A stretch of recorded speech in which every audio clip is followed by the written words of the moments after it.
그러면 왜 지금 북한이 이렇게 정전선언을 그렇게 지금 저렇게 정전선언을 가지고 이제 하느냐? 북한 해법 비핵화 해법에서 정전선언의 채택의 의미는 어디에 있느냐? 이겁니다. 그래서 저는 이렇게 생각합니다. 정전선언은 우리가 앞으로 평화체제를 구축하는 데서 나가야 할 그런 거쳐야 할 관문입니다. 반드시 우리는 이걸 통과해야 돼요. 근데 지금 단 문제는 뭐냐? 시기와 조건 문제입니다. 어느 때 이 관문을 언제 통과하겠느냐? 그리고 어떤 조건을 가지고 통과하겠느냐? 이겁니다. 북한의 비핵화 단계가 만약 정상적으로 된다면 이 방식대로 갈 것입니다. 제일 처음 핵과 미사일 시험 동결, 이거 지금 북한이 했습니다. 다음 단계는 핵시설을 신고하고 우리 가지고 있는 모든 핵무기와 핵 생산시설들을 신고하고 그것을 다시는 쓸 수 없게, 대대를 세울 수 없게 불능화 과정을 거쳐야 할 것입니다. 다 불능화시키고 그 다음에는 결국은 검증을 통해서 비핵화 단계로 가는 이게 북한의 비핵화 과정입니다. 그러면 이러한 비핵화 과정에 어느 시점에다가 정전선언을 끼워넣고 어느 시점에다가 평화협정을 끼워넣겠느냐, 이 문제가 아주 중요합니다. 지금. 근데 지금 보세요. 그러면 지금 딱 요 현 시점에서 보면 북한은 지금 빨리빨리 하자고 계속 요구하고 있고 한국 정부도 지금 서두르고 있습니다. 미국은 시기상조다. 그래서 지금 북한이 주장하고 있는 걸 가만 보면 지금 핵폐기 단계에서 동결, 물질 불능화를 먼저 하고 그 다음 모든 핵시설 전략무기 신고 넣고 그 다음은 자발적 핵폐기, 이렇게 4개 단계로 꺾어서 가자고 하고, 여기에서 정전선언과 평화협정 이 사이에 이 기간에는, 이 과도기적 기간에는 핵무기를 계속 가지고 있겠다, 이겁니다. 북한은 핵보유국의 지위를 가지고 있는 상태에서 정전 후부터 평화협정 사인하는 순간까지 가겠다, 이게 북한의 지금 주장입니다. 한마디로 보면. 그러면 우리가 지금 현재 북한, 한국, 미국 이 입장을 정립해보면 시기적으로 보면 이렇게 될 수 있다. 자, 지금 우리가 현 시점을 이렇게 빨간 줄을 쳐놓고 한번 봅시다. 빨간 줄을 쳐놓고 보면 북한은 지금 항상 주장하는 게 우리 여기까지는 왔다. 지금 우리 실험도 안 하고 미사일도 발사하지 않냐. 동결했다. 그러니까 이 방식에서 정전선언을 여기서 하자. 여기서 한국도 오케이. 여기서 하자. 이겁니다. 이 시점에서 미국은 정전선을 지금 이쯤에다 놓고 있습니다. 핵시설 신고, 비핵화 시간표를 먼저 받아내고 정전선언을 하자. 이겁니다. 정전선과 평화협정 체결 이 과도기 기간에 북한은 군사위협 제거, 체제 안전 보장을 요구하면서 핵무기는 계속 가지고 여기까지 나가겠다는 겁니다. 그런데 한국은 여기서 지금 정전선언하고 이 과정에 북한을 비핵화로 추동한다, 이 입장입니다. 그런데 여기 지금 명백치 않아요. 우리 정부 입장이. 이 기간에 한국 정부도 북한의 핵 보유를 그럼 이 기간에 인정해 주겠다는 거냐. 정전선언부터 평화협정 체결까지. 아니면 평화협정 직전까지 북한의 핵 폐기를 하고 평화협정에 들어가겠냐. 여기 지금 명백치 않습니다. 지금 제가 보건대는. 미국은 명백합니다. 정전선언하고 신고에 취해서 불능화하고 검증 통한 비핵화 완료한 다음에 평화협정으로 넘어가자. 북한은 다릅니다. 북한은 평화협정하고 그 다음에 자발적으로 핵을 폐기하겠다. 평화협정 통해서 다 이제 외교관계도 맺고 신뢰도 구축되고 이러면 이제 핵 이제 필요 없게 됐네. 그러니까 이제 핵 내려놓게, 이렇게 지금 시간표가 다 달라요 지금.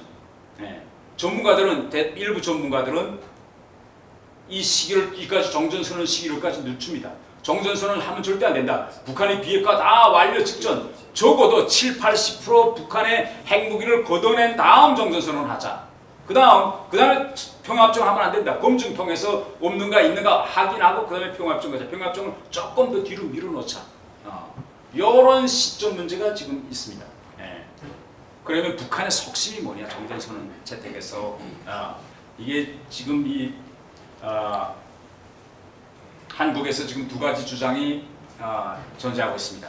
제가 지난주 목요일날 2시간 동안 어느 한 국책연구소에 가서 2시간 동안 논쟁했어요.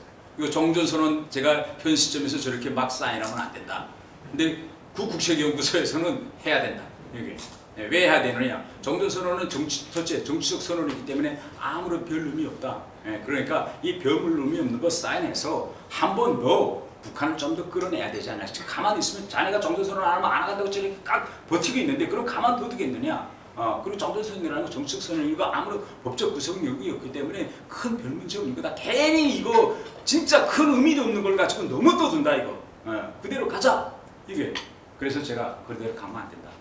첫 번째는 이거 주한미군 출시 첫 공정의 유엔군 사령부 해체 문제입니다. 물론 우리가 여기는 유엔군 사령부 해체 문제에서는 현실적인 문제와 상징적인 문제가 있습니다. 현실적으로서는 우리 대한민국의 안보는 한미연합사가 지킵니다. 유엔군 사령부는 상징적인 의미밖에 없습니다. 그런데 이 상징적인 의미 이걸 지금 북한이 대단히 이거 중국과 북한이 부담스러워하고 있습니다. 왜 부담스러워하면 한반도의 지금 안보는 실천적으로는 한미연합군이 지키고 있지만은 외국적으로 볼 때는 정전협정을 주한 유엔군 사령부가 관리하기 때문에 주한 유엔군 사령부가 지금 관리하는 거로 외부적으로 되어 있습니다. 이런데 만약 정전협정을 체결하면 유엔군 사령부가 있어야 명분이 없습니다. 정전협정이 없어지기 때문에. 그러니까 이제 이번에 6월 우리 넘겨받을 때 보십시오. 6월 북한에서 넘겨주지 않습니까? 넘겨주면 미군 6월이지만은 미군 장성에 가서 6월 넘겨받지 않습니다. 딱 미국은 유엔군 사령부의 대표 작업으로 가서 유엔군의 이름으로 딱 넘겨받습니다. 6월도. 그리고 매일 이제 연초에 이제 키리저브 이제 훈련하는데 키리저브 독실 훈련하는데 한미연합사는 한미연합사대로 키리저브 독실 훈련한다고 발표합니다. 유엔군 사령부는 유엔군 사령부대로 키리저브 훈련을 한다고 발표해요. 제가 책에도 써 있지만은 제가 영국에 있을 때 북한에서 지시가 내려옵니다. 야 이번에 군사훈련에 영국이 참가하는데 저거 무조건 막아라. 그러면 할 수 없이 저는 영국 국방성하고 외무성에 가서 계속 너네 한미연합군 다는데 왜 군사훈련에 참가냐. 영국은 제일 많이 올 때가 한개 서대고 일반적으로 연락장교 2명이 딱 참가해요. 1명 내지 2명. 여기 G차하면 아무런 의미도 없습니다. 아무도 의미도 없는데 문제는 뭐냐. 유엔군 사령부가 이번 한미훈련 참가국을 발표할 때 미국, 한국, 영국, 프랑스, 벨기에, 덴마크, 어떤 뭐 카나다, 오스트랄리아 쭉 나라 이름을 였네. 그리고 외부적으로 볼 때는 거기 한 명 왔는지 무슨 부대가 왔는지 뭐 연대급이 왔는지 이거 알 수가 없어요. 이거 이 미국은 이런 식으로 하는 겁니다. 근데 지금 북한이 미국의 전략에서 중요한 거는 북한이 생각하는 건 이겁니다. 미국은 지금까지 보면 제3 그 어디서 전쟁을 할 때 일본이처럼 미국을 직접 공격하지 않은 한 미국은 혼자서 절대 안 싸워. 자기한테 혼자 싸워서 전쟁을 끝낼 능력이 있다 해도 꼭 미국은 자그마한 동맹국을 앞에 내세워서 북을 치게 만듭니다. 왜? 그래야 전 세계 보는 데서 미국이 정의의 편에 서 있다는 명분을 얻게 되기 때문에. 그런데 유엔군 사령부가 이제 해체되어 나가면 미국이 명분을 앞으로 한반도에서 만약 전쟁이 일어난다면 미국이 명분을 놓기가 대단히 힘들 겁니다. 명분을 놓기 위한 제일 쉬운 방법은 유엔 안보리사에서 유엔군 파병 결정을 해서 그 결정에 따라서 미국이 자기 동맹국들에게 파병을 요청하는 건데 이제는 러시아와 중국이 지키고 있기 때문에 그런 결정은 다시는 안 나옵니다. 결국은 미국 혼자서 과연 한국군하고 싸우겠다고 하겠느냐. 이런 뭐 싸우겠다고 하겠죠. 그러나 이런 방식으로 한 걸음 한 걸음 나가자. 이겁니다. 지금. 여기는 중국도 전적으로 동의합니다. 다음 이거 이제 정전선언협정 이제 하면 이거 한미연합훈련 제 생각에는 이거 중단하는 건 시간상 문제라고 생각합니다. 싸우지 않자고 전 세계다 대고 선언하고 한미훈련 어떻게 합니까? 못하지. 한미훈련 한 해 못하고 2해 못하고 3해 못하고 하면 결국은 미국 내에서는 주한 미군이 주둔 필요성이 있겠느냐 이런 문제가 됩니다.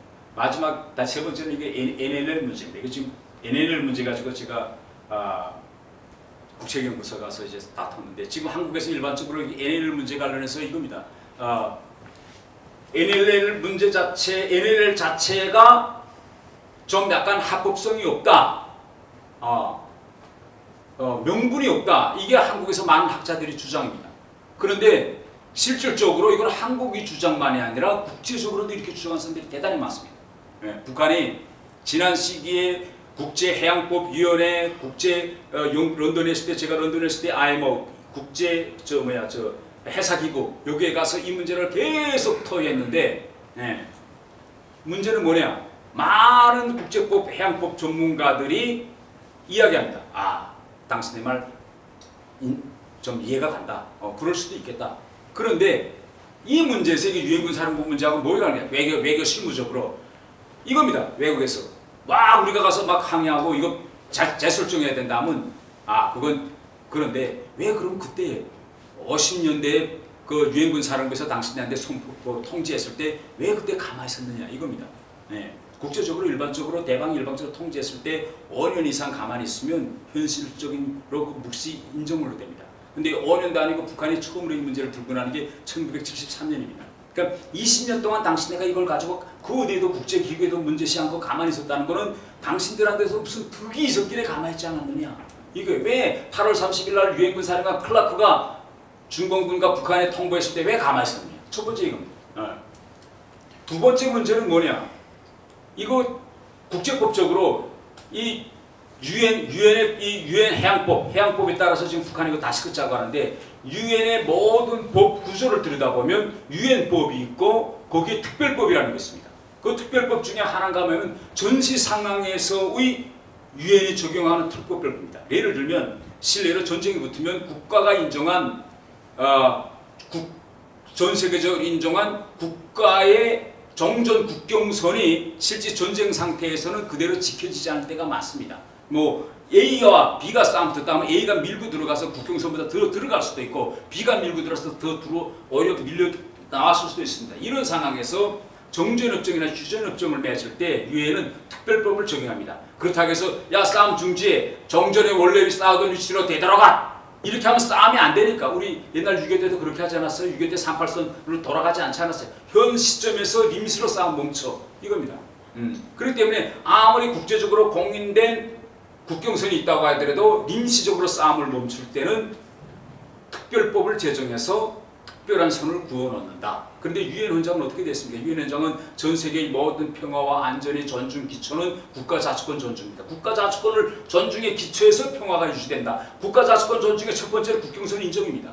이게 유엔 헌장입니다. 그러나 이런 유엔 헌장이 존재하지만 이런 전시 상황에서는 특별법이 존재한다. 그러니까 지금 당신네가 이야기한 NLL 이게 좀 부당하지만 당신 지금 미국하고 정전 상태에서는 그런 임시적인 특별법이 존재하기 때문에 정전협정의 정전으로 대치되지 않는 한 현 NLL선을 임시적으로 인정할 수밖에 없다. 이게 국제법률학자들의 해석이. 그런데 우리가 이제 정전선언을 하면 어떻게 됩니까? 북한은 지금 가만히 있다가 어느 한때가 슬며시 이 문제를 국제해양법위원회에 내놓을 것입니다. 자, 이제 이거 이제 판단해 주세요. 자, 이제는 우리 정전 상태가 아닙니다. 유엔 특별법이 더는 존재하지 않습니다. 원래대로 갑시다. 이렇게 국제해양법대로 갑시다. 이게 두 번째. 세 번째 문제는 뭐냐, 국제적으로. 자, 이 문제를 해결하면 북한이 혼자서 안 되면 이게 국제해양법위원회에 제소합니다. 뭐 예를 들면 사법재판소에 제소할 수도 있고 여러 가지 형태가 다 있어요. 그러면 지금 현재 정전협정이 존재하면 이게 왜 해결 안 되느냐.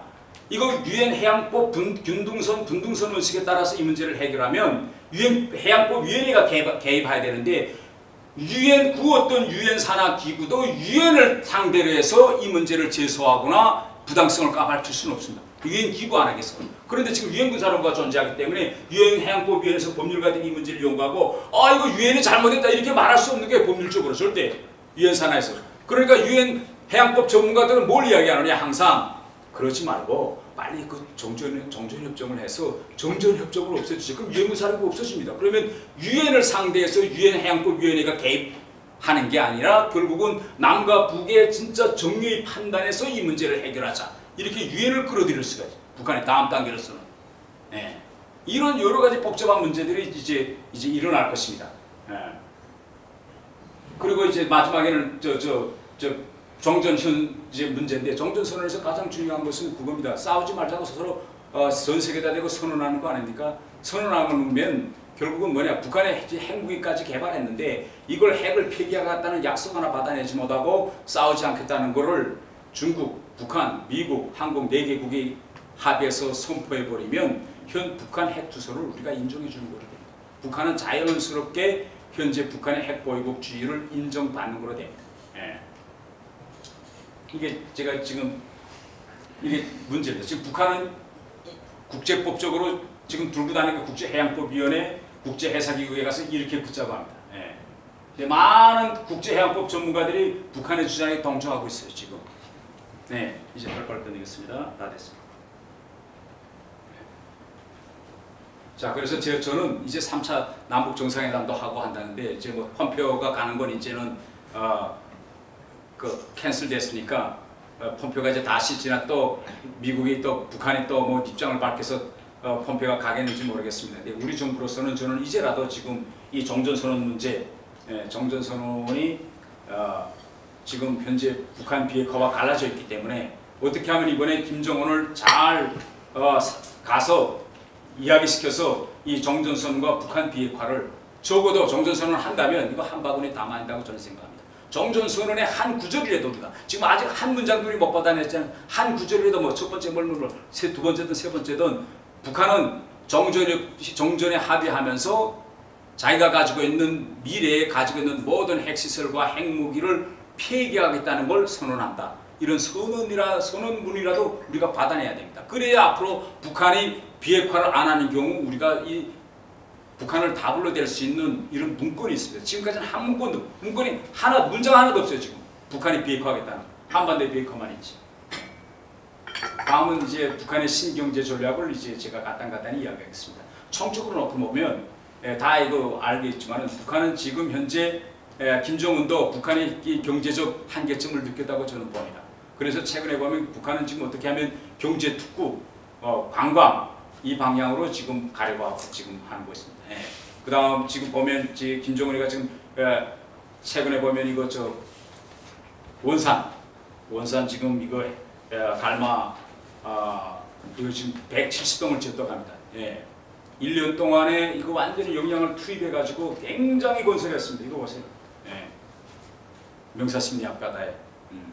이제 북한이 이제 제재를 풀어 가지고 이 원산 갈마 지역하고 금강산을 하나로 연결하는 그런 거대한 해양 관광 벨트를 만들지 못하면 만약 제재를 풀어서 이 숱한 이 관광시설을 어디다 쓰겠습니까? 이거 대대적으로 많이 건설했는데 그래서 지금 김정은은 제가 보는 이것입니다. 빨리 관광을 해서 제재도 풀고 핵무기는 숨기고 한국하고 관광을 해서 2, 3년 동안 하면 신뢰가 쌓아질 것이다. 그러면 한국 사람들이 가지고 있는 돈주머니를 푸니 그때를 이용해서 북한 내부에 개성공업 단지와 같은 그런 경제 특구를 적어도 한 14개 정도 만들겠다. 이건 중국 베트남식 계약 개방 가능성은 전혀 이제 불가능합니다. 이건 뭐 제가 시간상 관계로 이야기했습니다. 최근에 북한에서 지금 어떤 일이 일어나느냐 현 북한 상황에 대해서 제가 좀 이야기하겠습니다.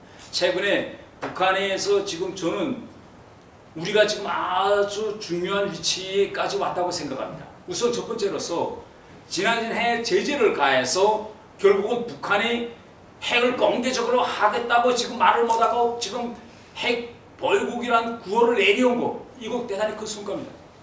최근에 중국에서 북한 사람들을 만나보고 돌아온 한국인들이 저한테 이야기하는데 뭔가면 약간 북한 사람들이 달라졌다. 뭐에 달라졌냐? 술 먹으면서 이거 물어봤는데 야 당신네 이거 김정은 동지께서 김정은 위원장이 비핵화를 하겠다고 했는데 당신은 어떻게 생각하냐? 북한 사람들한테 물어보면 지난 시기 같으면 무슨 소리 하냐? 절대로 핵무기를 넣을 수 없다. 어떻게 만들? 이렇게 이야기하는데 최근에 만난 북한 사람들은 뭐라고 하냐면 우리 잘 모르겠시오. 김정은 동지께서 결심하고 하시는 일이기 때문에 우리는 잘 모른다. 이렇게 뉘앙스가 달라졌다. 지금 북한 사람이. 결국 뭐냐? 아마 다 포착한 것 같아요. 절대 나가서 한국인들이나 외국인들을 만났을 때 우리는 끝까지 핵을 가지고 갈 것이다. 이런 말 하지 말라. 그러니까 어쨌든 겉으로나마 속에는 난생 겉으로나마 핵을 끝까지 가겠다. 이거 말 안 하는 거. 이거 대단히 큰 거예요. 두 번째로서는 지금 보세요. 매일 노동신문을 보면 김정은이가 거의 매주 북한 간부들 질타합니다. 질타인데 그 내용이 지난 시기에는 옛날 김정은 때라면 이야기하는 게 이겁니다.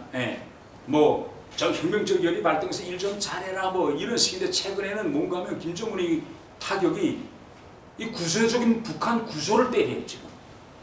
이겁니다. 이거 뭐 일이 안 되면 지금 맨 처음에 내가 그걸 들이쳐기다가 최근에는 중앙당 조직부 중앙당 조직 북한에서 중앙당 조직부 하면 이건 완전히 김일성 다음 김정은 다음과 같은 그런 범접할 수 없는 이런 단체인데 이 중앙당 조직부를 계속 적이는 거예요. 중앙당 조직부가 지금 일어난다. 해당 부서가 일어난다.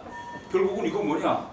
이거 김정은이가 북한의 구조적인 문제를 지금 다치기 시작한 이거 알고 다치는지 모르는 여러분 한번 이전 썰은 보세요. 이전 썰은 고르바초프가 무너질 때 고르바초프도 맨 처음에는 계획 개방하면서 점차 공산당 구조 문제, 국가 구조 문제를 자꾸 치다가 순간에 걷잡지 못했죠. 지금 한번 좀 보세요. 김정은 위원장이 삼지연 이후 일주일 만에 모습을 드러낸 곳은 함경북도 경제 현장입니다. 어랑천 발전소부터 명분진 호텔 건설 현장, 청진 가방 등 무려 8곳을 둘러봤습니다. 다양한 경제 분야를 직접 챙기고 있다는 걸 의도적으로 보여주고 있는 겁니다. 그런데 뜻대로 안 되는지 버럭하며 질책을 쏟아냅니다. 벼르다 오늘 직접 나와 보았는데 말이 안 나온다고 말씀하셨습니다. 또 책임 일꾼들도 덜 돼먹었지만 당 중앙위원회 야비한 말까지 써요. 조직 지도부도 문제가 있다며 내각과 당까지 싸잡아 비판합니다. 김 위원장은 이달 초 신의주 화학공장과 방직공장 시찰 때도 이런 일꾼 처음 본다며 분기 잡기도 했습니다. 지난 4월 경제건설 총력 노선을 선언했지만 이렇다 할 성과가 없자 조바심을 내고 있는 겁니다. 네. 이거 뭔가면 이게 지금 북한에서 이거 수십 년, 70여 년의 북한 역사에서 북한 지도자가 당, 조직부, 말하자면 북한의 핵심 부서를 이렇게 한두 번도 아니고 연이어 공격하고 있는 건 이거 처음입니다. 저는 그래서 무슨 생각이 드는가 하면 저렇게 김정은이가 자기가 이렇게 부정당 조직부 욕하는 걸 이제는 언론을 통해서 북한 주민들한테까지 지금 이야기하는, 지금까지는 물론 이론은 계속 있었어요. 이거 공개 안 했을 뿐이지 언론을 통해서 북한이 이 정도로 이야기하고 있는 거는 결국은 이거 김정은이 불만이 아니라 북한 주민들이 불만을 이제 김정은이도 읽고 가만히 있으면 안 되겠습니까? 결국은 그들이 불만을 어느 정도 대변해서 지금 나오지 않느냐. 이렇게 생각해요. 저는 이 인계점으로 지금 가고 있다. 제가 이제 북한에서 최근에 5월 20일 날 북한에서 만든 비디오 영상 파일을 하나 좀 보여드리겠습니다. 지금까지 북한에서 이렇게 북한이 가지고 있는 구조상 호구점인 문제를 이렇게 공개한 적은 없었어요. 다 내부 강연, 당회의에서 예를 들면 이겁니다. 야, 이거 장마당에 가서 장사하지 말라는데 왜 장사하냐, 당비선 뭐라고 이렇게 회의에서 비판하고 했지만은 전 국민이 보는 TV에 지금 북한은 이거 문제가 있다.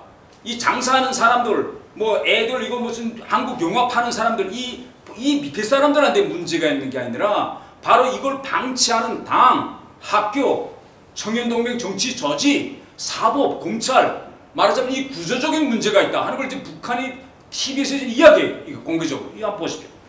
지극정의자들의 반사회주의적 책동이 그 어느 때보다도 더 악랄하게 벌어지고 있는 오늘의 현실은 정신을 지녀도 백두의 혁명중 신을 노래와 춤을 추어도 우리 장단에 맞추고 옷차림과 머리 단장을 해도 강성국가 건설의 참전자답게 혁명적이며 민족 고유의 전통을 적극 살려나갈 것을 절박하게 요구하고 있습니다.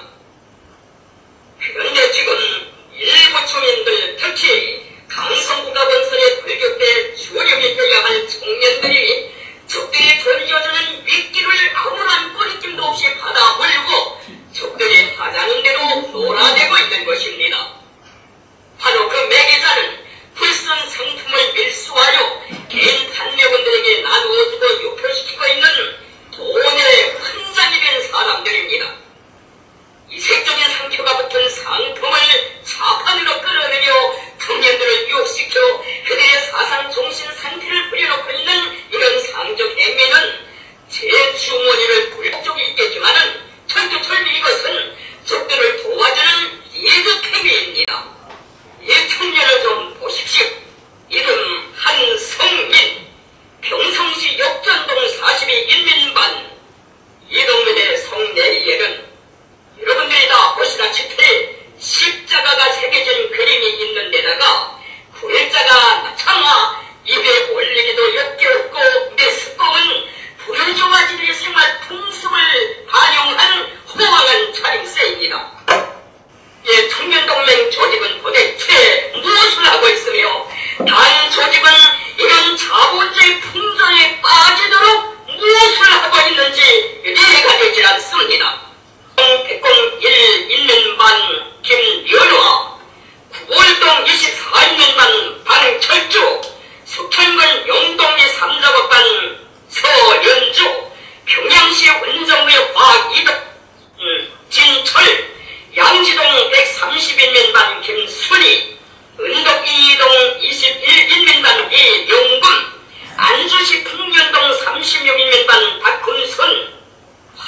비춰진 이 여성들의 모리단장을 좀 보십시오.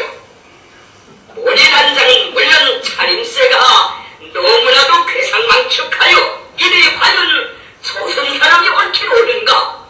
이름과 주소를 따져보면 조선 사람이 분명하고 평남도에 사는 주민들이 맞긴 맞는데도 우리 민족의 생활 통전은 그 어느 곳에 없으니 얼마나 가련하고 추구해 보입니까? 이런 난잡한 옷을 어린 자식들에게 사입힌 부모들에게도 문제가 있지만은 교육기관 일꾼들에게도 책임이 좁지 않습니다. 장마당에 들어가는 입구까지에서는 괜히 상표 같은 상품을 비롯한 각종 상품들이 단속 통지기관 일꾼들의 눈을 피해가면서 버젓이 판매되고 있습니다. 성명동 32 인민반 김종란, 도로유단 노동자 김종란은 제 주머니를 붉은 데만 신경을 쓰면서 괜히 상품을 팔면 안 된다는 것을 뻔히 알면서도 팔다가 단속됐으니 이놈의 뒷생각을 빨리 파헤쳐봐야 합니다. 더욱이 한심한 것은 양지동 85 인민단 1층, 2층, 3층, 4층, 역전동 36인민단 지하층 1층, 2층, 3층을 비롯한 몇 집들에서는 상업봉사 기관보다 더 많은 상품을 진열해놓고 그러다 나니 자본주의 나라 사람들이 입다가 쓰레기통에 넘쳐나서 버려온 중고옷까지도 버젓이 내놓고 판매되고 있습니다. 더욱이 한심한 것은 규찰대원들이 있으나 어떤 관계가 이루어져 있는지 장사꾼들이 규찰대를 희롱하고 있는 것입니다. 중덕동 8인민반, 9인민반에서도 지난 기간에도 계속 제기되는 문제이지만 집집마다의 판자, 각자, 철문을 가득 채워놓고 판매하고 있으나 복지관에서는 통제를 하지 못하고 있습니다.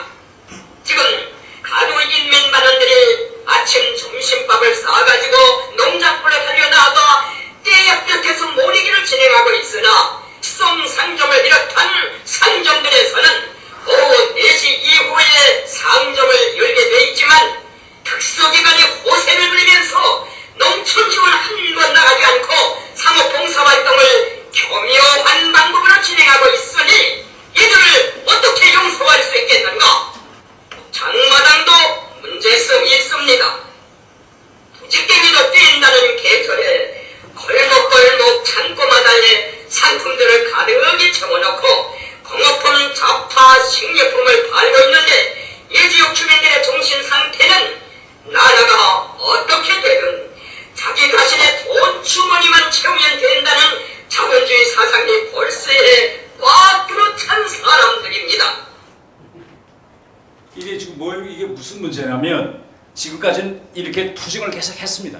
했는데 이걸 개별적인 사람들이 말하자면 돈벌이와 자본주의의 한장이 된 사람들이 했다. 그래서 이걸 국가나 당에서 개인들을 대상에서 비판했는데 이거 지금은 이거합니다. 지금 현상이 이렇게 온 거는 하부 이 행정, 당, 정치, 정치 기능이 지금 마비돼 가고 있다.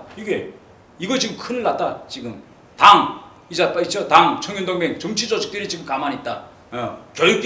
교육기관들도 가만히 있는다.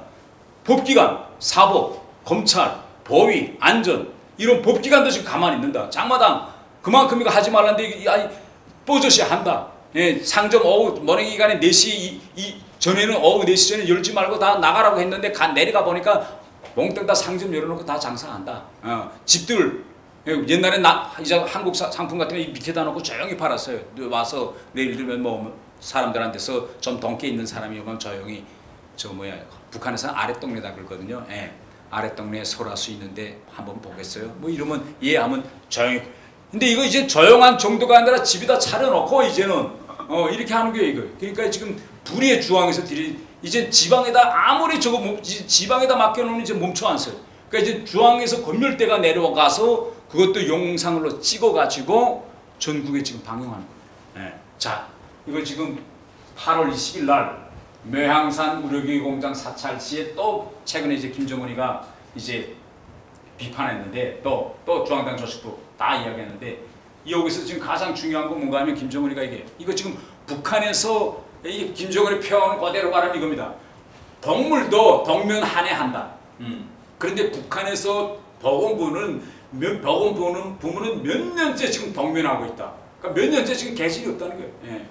근데 원인을 어디서 찾느냐 김정은은 물론 자기가 말은 안 하지만은 이 중앙당과 같은 중앙당 조직부 각격부 해당 부서들에서 똑바로 일 안 해서 보건부문에서 개진이 없다 이겁니다. 그런데 이렇게 구조적인 문제를 자꾸 낮추기 시작하면 저는 이렇게 생각합니다.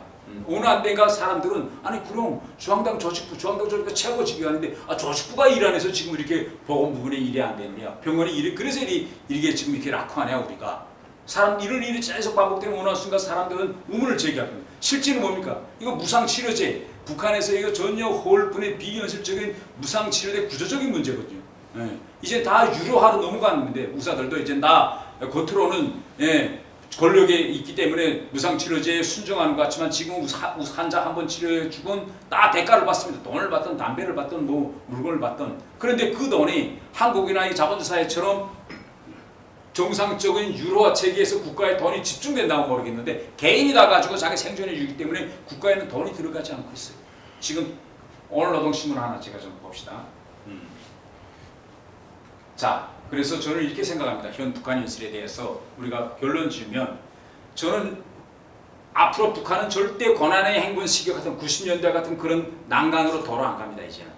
우리 외부에서 제재를 가해도 그때와 같은 그런 경제적 어려움은 생기지 않고 왜? 이제는 사람들이 다 눈이 트고 깼기 때문에 그야말로 생존과 이 먹이사슬이 다 돼가지고 이렇든 저렇든 당이나 국가가 하란되지 않고 생존해 나갈 겁니다.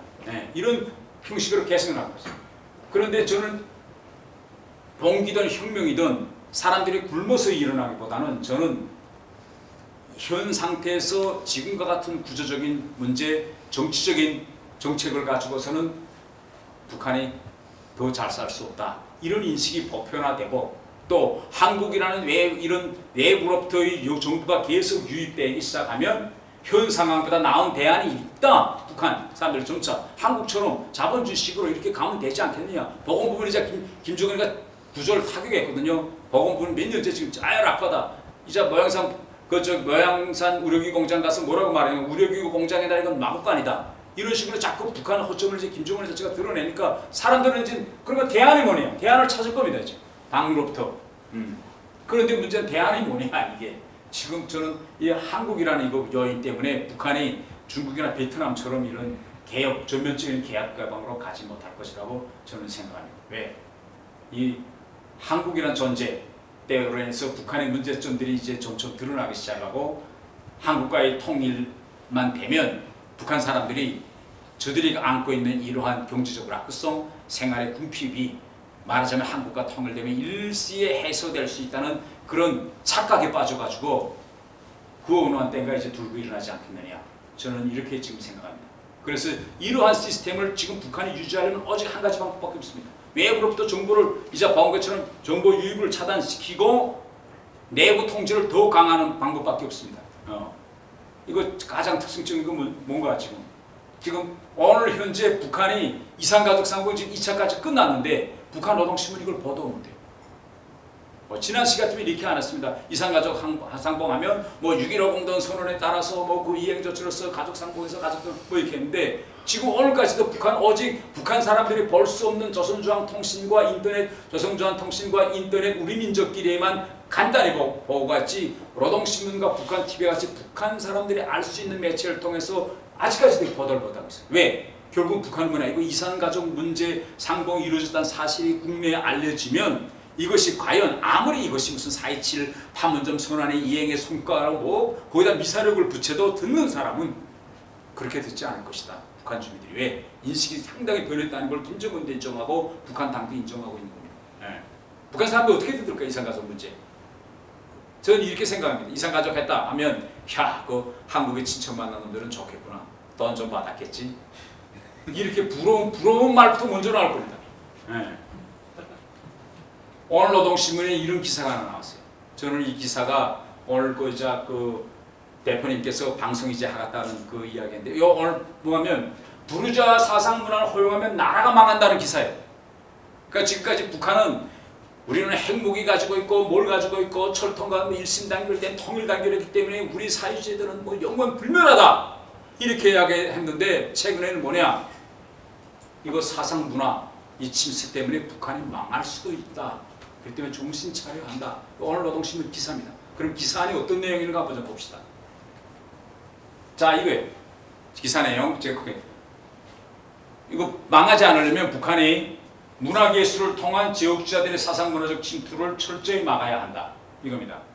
그러면서 여기 문화예술은 미성뿐 아니라 감성에도 적극적으로 작용하기 때문에 사람들이 사상문화 정신생활에 커다란 영향을 준다. 더욱이 세계관 형성기에 있는 청소년들에게 미치는 문화예술의 영향력은 비할 바 없이 크다. 지역주자들은 이러한 문화예술의 특성을 이용하여 사람들 속에 저들에 대한 환상을 퍼뜨리고 민족 자주식을 막히고 민족문화 발전을 억제하려 하고 있다. 그러면 이제부터 북한은 어떻게 해야 되느냐? 이 순서를 하나씩 다 이야기했는데 첫 번째 뭐냐?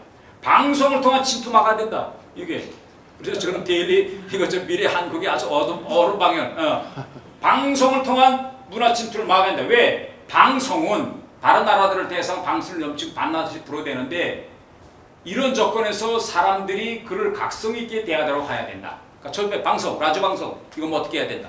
두 번째 뭐냐? 사상 문화 선전물이 들어오지 못하게 철저히 대책을 세워야 한다.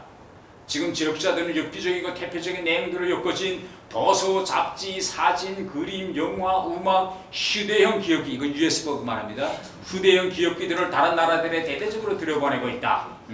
그렇게 돼서 사람들이 여기에 흥미를 가지게 되면 자기도 모르는 사이에 머리가 쓸고 자본주의를 동경하게 된다. 그렇기 때문에 부르주아 사상문화 선전물들은 어떤 것이든 그 어떤 것이든 절대로 소홀히 대하지 말고 철저히 경계하며 그것을 뿌리내릴 틈을 주지 말라. 이거예요. 다음 중요한 건 지금 이거 이 내용입니다. 이것만 가지고는 안 된다. 이거 단속만 해서는 안 된다. 방도가 있어야 된다. 북한도 이제는 한국 이거 한류를 막기 위할 방도는 뭐냐? 자기 사상과 문화를 발전시키는 사업을 심화시키라. 우리 걸 만들어내야 된다. 그래야 사람들이 사상의식에는 공백이 있을 수 없다. 자기 사상과 문화를 발전시키는 사업을 헐시하면 사람들은 그러니까 말하자면 북한이 자기 영화, 드라마, 콘텐츠를 만들어내지 못하면 반동적인 부르주아 사상 문화에 쉽게 물들 수 있으며 나라 일에 무관심하고 이제 우리 제 동영상 나라 일에 무관심하고 오직 자기 자신만을 생각하는 정신적 불구자가 될 수 있다. 이게 지금 북한이 해결하지 못하고 있는 문제입니다. 왜 해결하지 못하고 있느냐? 최근에 한국 영화와 드라마가 엄청 드러나면서 지금 여기 북한 TV 저는 매일 북한 TV 지금 보고 있는데 최근에 거의 영화와 드라마를 만들고 있지 말이에요. 북한이 자기 걸 보여줘야 아니 남을 걸 못 보게 하자면 북한 주민들이 자기 걸 보여줘야 되는데 자기 걸 만들지 못해요. 첫 번째는 돈이 없어서 만들 못하고 두 번째는 이 문화 콘텐츠라는 거는 작가와 PD들이 엄청난 이거 창조력에 의해서 맞아 다 호구가 아니까 호구적인 창조력에 의해서 콘텐츠가 만들어져야 되는데 이걸 현재 북한에서 문화예술계에 일하는 사람치고 북한 영화나 드라마를 만들겠다는 사람이 없어요. 왜 본인들도 알아. 이거 만들어봤자 누가 보겠냐. 사람이 이걸 만들어서 한번 성공 히트 쳐야 한번 열성이 나서 만들어 보겠는데 그러니까 작품이 안 나와요 지금 북한. 결국 북한 TV에서 지금 상영하는 영화나 드라마는 다 20년 30년대 고리타분한 걸 매일 반복해 봅니다. 그러니까 이거 보는 사람이 없어요. 그러니까 지금 이거 북한 노동신문대 이거 빨리 우리 걸 빨리 만들라. 왜 가만히 있느냐 문화예술하는 사람들. 그래야 한국 거 안 보지. 한국 거 보지 말라 해서 사람들이 안 볼 수가 있느냐. 이런 식으로 지금 북한을 표현하고 있습니다. 그래서 저는 마지막으로 강연을 끝마칩니다. 이거 진짜 이제 북한 자체도 이제 마지막 한계점까지 밀리고 있다는 걸 김정은도 인정하고 당도 인정하기 때문에 현 시점에서 우리 정부와 여기 앉은 여러분들이 올바른 대북 정책만 해서 좀 더 한 분만 더 우리가 한 2, 3년 우리가 목표를 세우고 압을 가하면 무너집니다. 한계점으로 지금 오고 있다고 저는 생각합니다. 이상입니다.